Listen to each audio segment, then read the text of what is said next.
Hello, everyone, and welcome back to another episode of Supercoach, mates.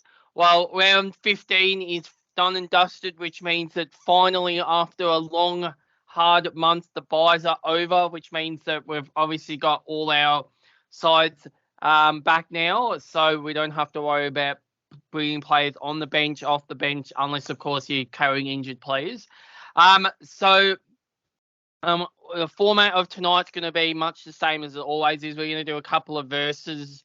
Either Premo v mid-pricer, a couple of vice captain and captain options, and then everyone's favourite segment, which is my rant, which I've got a bit of a unique one tonight, which I think might get discussed at some stage throughout the recording before that. But anyway, we're just going to get straight into it. So I've got both Thomas and Jonas here with me tonight, which is very good.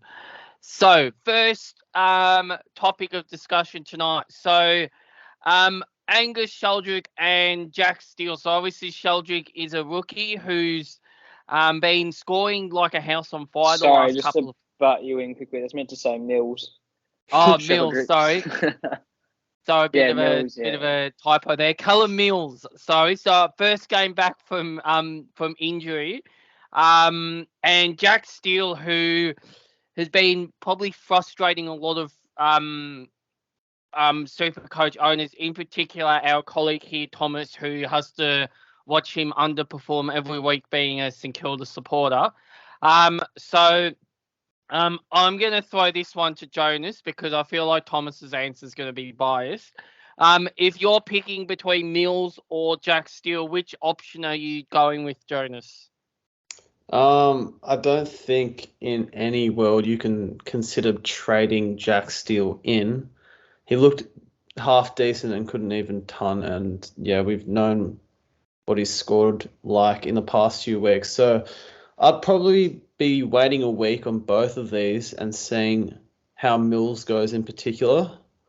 And then because he got rested in the last quarter, subbed off, and then maybe jumping on because he's still got a pretty high break even. He should be pretty fresh. He's playing a half decent role, I feel. And we've seen in the past he can score and he doesn't have a niggling injury, unlike Steele at the moment. So I'd be picking the player who is fully recovered from his injury and not battling through one. Yeah, that's fair enough. Thomas, have you got anything to add other than being frustrated watching him every week? Yeah, it definitely has been frustrating as an owner as well. He's gone back to a half decent form against Brizzy, considering he got smashed up in the mids last week and looked okay. Doesn't seem to have that niggle that he has had with his knee. I know that didn't have any strapping on his knee on the Friday night, and 12 tackles is immense. Yeah, I mean, a lot of the disposals at the moment from many St Kilda midfield are pretty rushed throughout the stoppages at the moment just because of how badly we've been beaten up in clearances, which doesn't help. I probably wouldn't be trading him in. There's better options out there for 50k. I guess if you're desperate, you might wait one more week just to see how he settles, but he plays West Coast as well. So if any time it is for Steele to pop out of 120, probably be against West Coast. Having said that, Mills, yeah, I didn't watch the game per se against West Coast, but I know from looking at the stats at quarter time, he was close to about a 40 at quarter time. So he seemed to settle out like basically all the Sydney Swans players had to do. Didn't have to do much at all. And they got subbed off for Robbie Fox in the fourth quarter. So I'm assuming that was from more of a management load thing. But as Jonas said, he's got a break even. He's got up here. He's got a break even at 167. So, you know, he's not getting that against the Cats. You know, he could get a 120, but not close to a 167. Having said that, I wouldn't be surprised if he pumps out a 200 or something ridiculous and then going back up in price. But I think you'd be smart to wait a week on him just to make sure that he's confident in his own body and he's not pumping out 80s to 90s, but he's pretty much a guaranteed, you know, premium somewhat to bring in as an underprice. He'll be under 400k, it looks like, if he scores as per expected, which for some people out there could be a downgrade option even from some of those inflated rookies that have been going well, like your Briggs and whatnot. But yeah, I'd say Mills for me just doesn't have the floor problem that Steele has had in the last couple of weeks, and his lowest score was an 80. Having said that, he's only hit the ton 3 times, but I think we'll probably see the best in Mills for the back half of the year, that's for sure. Yeah, I'll just quickly say I'm the same here. I'm Mills, but next week, I think the only thing that's going to impact Mills' scoring is the role that he has. Obviously, we know at the start of the year when Sydney were really desperate for players on the park, he was playing at full back at one stage, which I don't think is sustainable for him or his scoring. But they've got a few more bodies back down there. So if you can dodge that half-back line and play in the midfield like he did in 2022, I think at that price he'll end up coming into a lot of sides. And Jack Steele, I don't know what to make of Jack Steele. I don't even know if people will be trusting him next year, because he's probably going to be underpriced next year because of his output this year. But I don't think many people will be trusting him again, given what's gone on this year with him. So we'll move on to the next one. So Jordan Ridley, obviously played Freo, got 137. He's been a bit frustrating for his owners, but he seemed to be back to his somewhat normal role. And Luke Ryan, who we've touched on a couple of times on this show, and bounced back to 143 on the weekend. So I'll throw this one to Thomas. Who are you picking out of these two, Thomas, and why? This is a pretty interesting one, considering I had the option of bringing in both of them at 500k and skipped out, which is pretty frustrating because both went massive against each other. I still have the option of bringing either of one of these two to finish off my team, or someone else for that matter. Look, I'd probably be looking towards Ridley, just because I think the role's now back. I saw a bit of that Essendon Freo game, and it definitely felt like Ridley's old role was back, more consistent. Whilst he wasn't getting the free cheap kickouts and whatnot as he has been for the last couple years, he's still getting that easy 1-2 mark, and they're looking for him to get out D50 pretty effectively. He doesn't need too many disposals to score well, as per Ryan, who relies a lot more of that chip mark setup. Both scored pretty well marking wise, got 10 marks, 18 marks respectively. But I think Ridley for me is the go, even though he's slightly more expensive, by about not 8k, nothing much. Both got ridiculously low break evens, but I think whilst Ryan has shown he's got the huge ceiling consistency wise, I think Ridley's there, and as soon as opposition teams don't allow Freo to have that massive gap in the defensive 50 where Ryan can do his thing, he gets his scoring impacted. But I think Ridley's probably the more safer option out of the two for sure. Yeah, have you got anything to add, Jonas? Not too much. I feel like I was watching a bit of this game, and whilst Ryan had a great role, no one paid him any attention, and I question whether or not that's going to happen in every game, where he's going to have as many uncontested possessions as what he did today or last week. Whereas Ridley looks like he's gotten that role that he had in 2021 back, where he's more of a third tall. He looks a bit re-energized. He's taking good marks. He's got plenty of sources to get and generate points. So I'd be opting for Ridley as well. Plus, if you factor in recent form, Ridley's been on a hot streak for the past 4 to 5 weeks, whereas Ryan's had a few down games. So that's another thing that I'd look out for going with Ridley, because looking at form and role are always important, rather than just looking at one game and picking off that. Yeah, I'm the same. I'm gonna back you two in and go Ridley. I think Essendon's draw is actually quite easy as well, so I think that adds even more to the thing. We'll move on to the next game. the next one. Oh, that's the same one twice. That's fine. We'll move on to the next one. Few technical issues with the slides this week, but that's all right. Tom Liberatore, who's obviously flying at the minute, 615k. And Josh Kelly, 612k. So both of these guys, I would say, are probably premium players. I'll throw this one to you, Jonas. Which one of these two are you leaning towards and why? Probably Liberatore, just because at this point of the year, we're all very low on trades, and Josh Kelly is notorious for getting injured, and I don't think you want to be running that risk at this point of the year. They're both pods, so if either one pops off and you've got them, that's great, but I don't like the risk of Kelly. He didn't have too many CBAs when he scored very well on the wing against Freo, so his role was good, but I feel like Liberatore has that safer outlet to scoring, plus he's less of a durability concern. So, yeah, I'd be looking at Liber.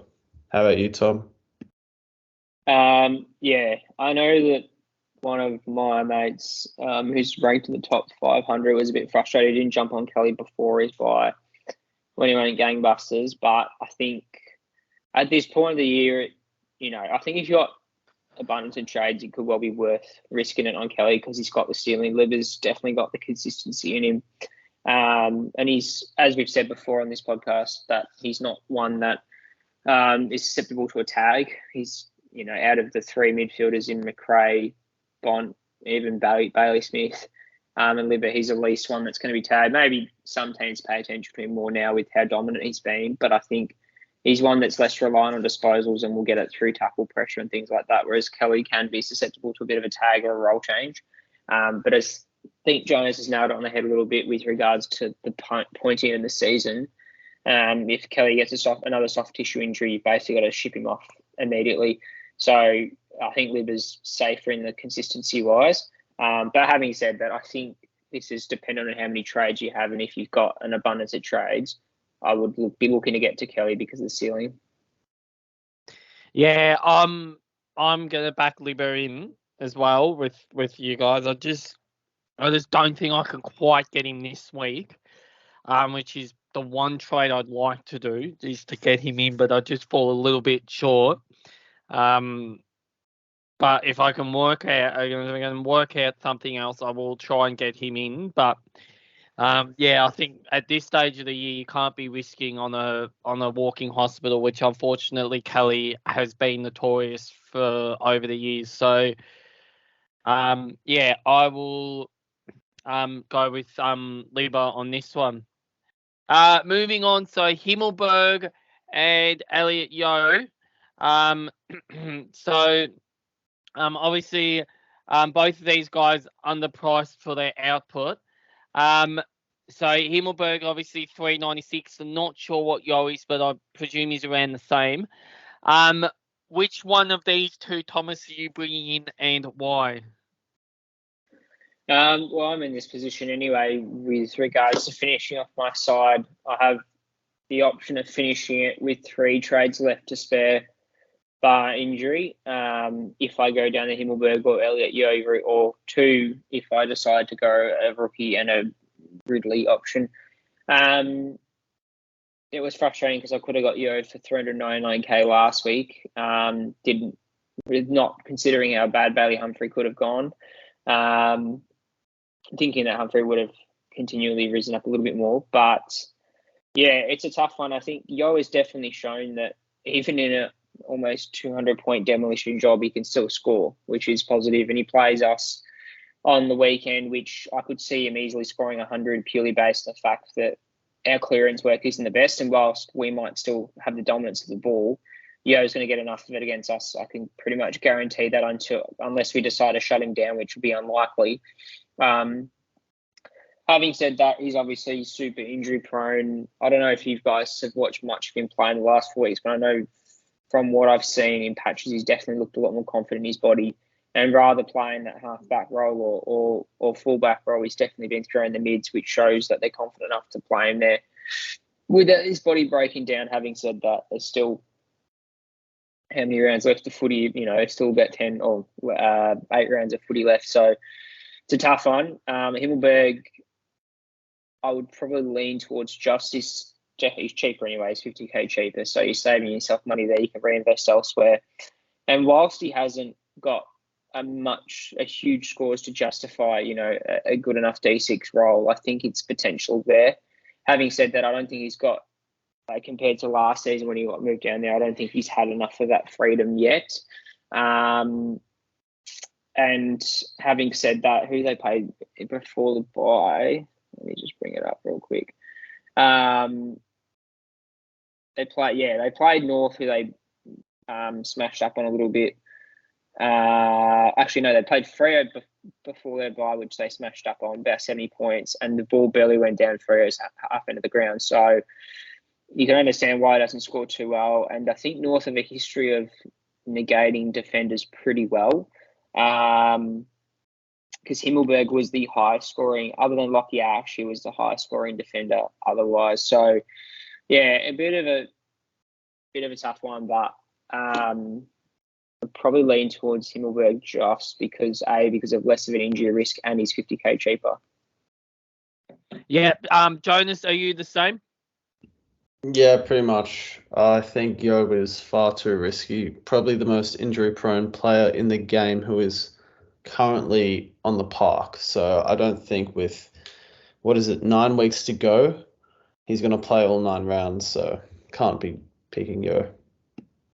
Yeah, just to track over what you said, Thomas, about Yo. So he was really good against Collingwood in that third quarter. He basically got them back in the game with his clearance stuff in the midfield there. But yeah, outside of that, he's too big a risk for mine. So yeah, I'll be Himmelberg with this one. Moving on. So budget. Oh, Thomas. Oh yeah, pretty much. Well, one question that a lot of people have asked in the final couple of weeks is whether, with limited trades and limited rookie availabilities and downgrade options, do we finish off our team quicker and have more bench coverage, as in the budget option? What I mean by that is obviously finishing a team with you could say a Yo or a Himmelberg at D6 rather than a Jordan Ridley or a Nat Fyfe float in between kind of your F6, potentially M8, depending how you look at it, with coverage such as a Johnson or a Weddle or a Seamus Mitchell, decent coverage? Or do you spend more time, as I think Jonas can elaborate on it, I think he's planning to do, spend a bit more time with your team and risk the amount of trades you have left to finish off with a higher premium side? So what I mean by that is exactly what I spoke about beforehand, with rather than finishing off the team with 3 trades, have an extra trade spent to bring in a higher premium. However, you're, risking yourself out a little bit with trades left over, but you're potentially getting more points on field. So what are your thoughts on that, Nathan? You can kick things off. Yeah, so I think this is purely dependent by position. I don't think I would be comfortable doing it in the midfield. I think in the midfield you need your 8 big premium guys. But in the forward line and the back line, I think if you're desperate for it, I don't mind the idea of having a Himmelberg or someone like that at D6 or F6. Because I think there's a lot less consistency in those positions, especially in the forward line, with regards to sort of who's standing out and who's scoring.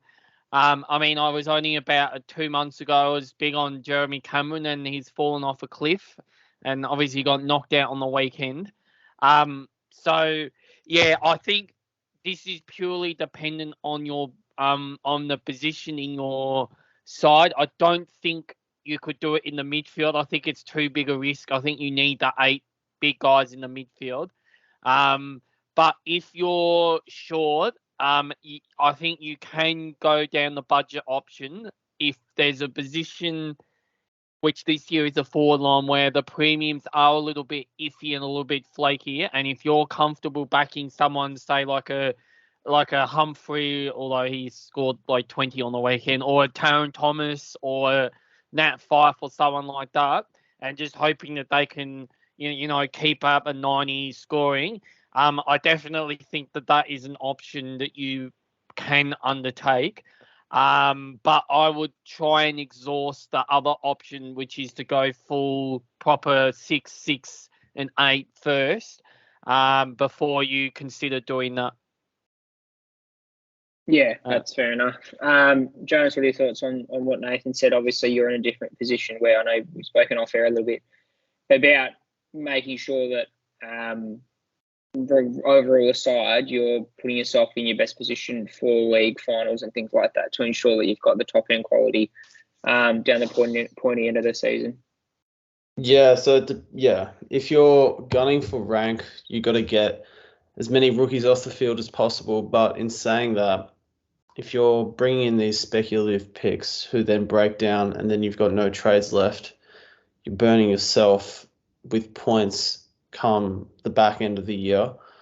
So it's a bit of a balancing act, but I think if you have, let's just say, 3 to 4 trades left with some solid cover, then you should be in a decent position. But if you're bringing in players with high injury risks, such as Fife, Yo, etc., and you've only got, say, 2 injury trades remaining, then you're in trouble, because what happens in a couple of weeks' time, if someone gets done for a dangerous tackle again, or if Yo does his hammy or whatever, then you're in a bit of strife. So got to figure out how many trades you have and maybe look at the risk and injury profile of your team. If you've got a lot of players in there who might miss a week or two, then probably going down a conservative route and picking maybe not even an Oliver, but someone like a Petrarca who is pretty durable might be the way to go. Yeah, no, it's fair enough. I think it's really team dependent. As Nathan said, midfield's probably the worst position to do it in, but definitely in the defence and forward lines, there's definitely value to go. Before we wrap it up with Nathan's rant, vice captains and captaincies this week, back to the full 9 games. What are your thoughts on who you're considering into VC and C? I know there's a lot of good options coming up. Dawson and obviously Marshall, 2 of whom have known to score pretty good against these opponents. But what are your thoughts on VCs and Cs? And is there anyone that you could potentially think of that might be a bit of a unique going into round 16, Jonas? I don't mind Bontempelli as an option. I think he went 180 something against Freo earlier this year. So coming off the bye, he'll be pretty fresh, might go huge, and almost seems like a bit of a unique captaincy pick at this point, because people are looking at Laird and Dawson and Dunkley as the VC. So yeah, there are plenty of options, whichever one really appeals to you. It's almost like going Dunkley, and him going 120 almost locks you into picking him. So it's a bit of a tough one, but I think Bontempelli could go 140 against Freo again. Yeah, fair enough. What are your thoughts, Nathan, on VCs and seasons, and any other unique ones you could potentially think of?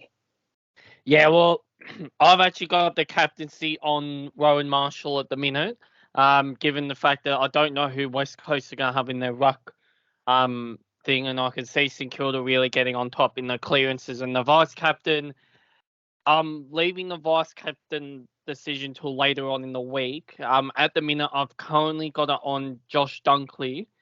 And that's purely because Richmond don't tag, and I can see those Brisbane midfielders going gangbusters. But I haven't settled on Dunkley yet. But I do have plenty of options. Obviously, I've got Bond, I've got Laird, Neil. I don't even mind I don't even mind Nick Dacos against the Gold Coast Suns as being a bit of a unique option as well. So, yeah, I think you've got plenty of options. But at the minute, I think the captaincy will stay on Rowan Marshall. It's just a matter of who I put the vice captaincy on. Yeah, that's fair enough. I think Marshall is a pretty popular captaincy pick, considering that even a banged up Hickey managed to score a pretty easy 100 against, I think it's BJ Williams. Williams who rucks for West Coast, and he normally gets beaten pretty convincingly around the stoppages. But we'll leave it to Nathan to finish it off, and I think he's got a few targets he wants to nail. All right. Now, Mr. Sean Darcy. I know you were injured, but to only come back in and score 80 odd is not what we need at this time of the year, especially in the buys. You're rucking against Andrew Phillips, who for all intents and purposes is a reject, since he'd been more than a one club player who basically couldn't get a game at Carlton, I think it was, wherever he was, he couldn't get a game, so he got delisted. But to only get 84 against him is not good enough. And right now, Tim English is currently coming off a bye, and I think a lot of people are going to decide whether or not this is a week to finally move you on. So, Sean, you need to lift your game. Otherwise, I will join everyone else in moving you on, because we can't afford to be having 84s in our sides at this stage of the season. But my real rant, so that was my player rant. My real rant, though, is on the AFL fixturing. So, as I'm sure everyone saw on the weekend, West Coast lost by 171 points in a absolutely embarrassing debacle, diabolical scenes at the SCG.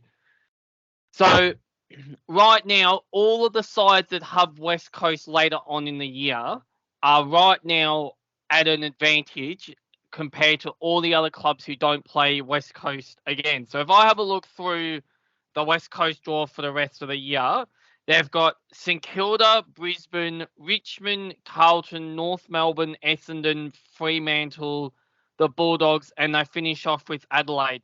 Now, discounting North Melbourne from that, all of the other sides are in finals contention.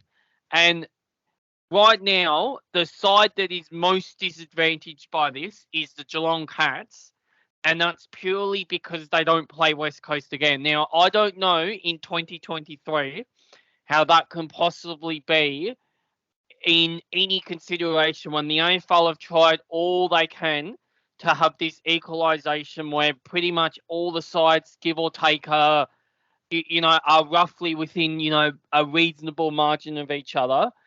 And I know people come in and say, there's always one bad side, and history will say there is always one bad side. But this is historically bad to be this late in the season and have one side with a percentage of 47.3.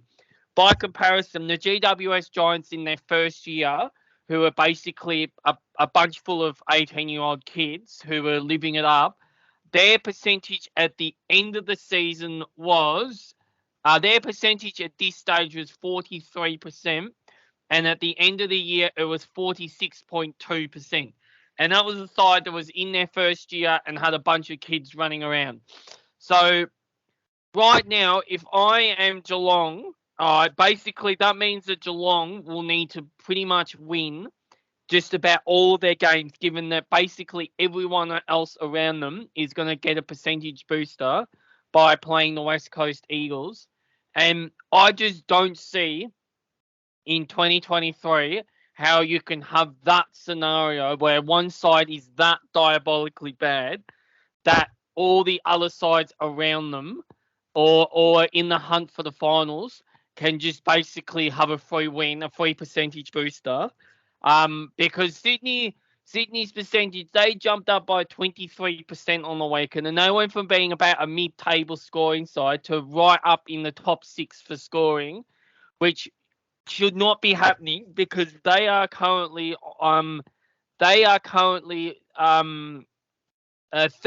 on the ladder. So to have a side that's 13th on the ladder and be a top 6 scoring side purely based off playing one historically bad side is just not good enough in 2023. Now, I don't know how this fixturing problem gets fixed, but I hope that the AFL have a look at something like a 20-round season once the new Tasmanian side comes in, and I presume they're going to get a 20th side because if they have buys, it's going to be horrific.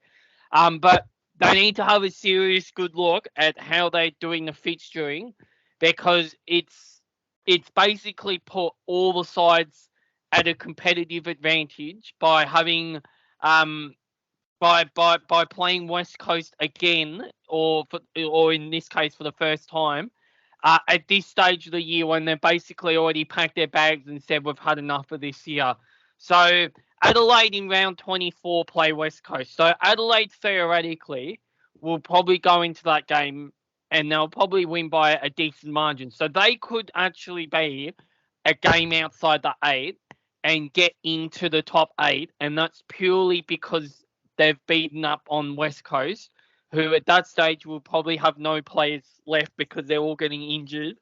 And I just don't see how that is a fair competition for everyone else when you can have one game that can literally decide finals. I mean, we're talking about a high-stakes industry here. I mean, if Geelong were to miss out on the finals this year because Adelaide belted West Coast and boosted their percentage by 8 or 9%, and it was enough to get them over the line, well, then Geelong are going to look back early on in the year against West Coast and go, well, why didn't we beat them by as much as we did? Although I think they won by about 80 points against West Coast anyway.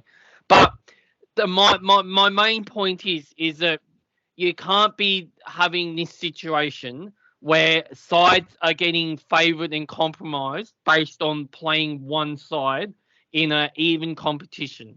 And that is my rant for the week. Yeah, I think you make a very good point with the fixturing, considering West Coast is a bit of a shambles at the moment. And the fact that Sydney managed to belt them by about 170 with no backline probably shows where they're at as a club, and also how easy it is for teams to beat up on them, and especially when it comes to the nitty-gritty end of the season. It'll be interesting to see if that defines the top 8 position. Having said that, I don't think a lot of us wouldn't mind if Geelong were knocked out the finals that way, considering they've been in there for so long. But hopefully for my sake as well, Sean Darcy backs it up big time this week, considering he was very underwhelming and cost me a few league games this week in particular with his underperforming score. But that's all we've got time for anyway. Good luck to your teams being finalised for round 16, and hopefully you're in a position where you can finish your teams up with trades in hand. I know it's a little bit of a hard ask for a lot of teams with the situation that you've been thrown in over buys with injury, suspensions and whatnot, and unnecessary trades, but hopefully you're in a position to smash out the rest of the season with trades in hand and enjoy the footy as it is, rather than worrying about whether you have 18 on field. But yeah, good luck for this week, and we'll catch you for the next one.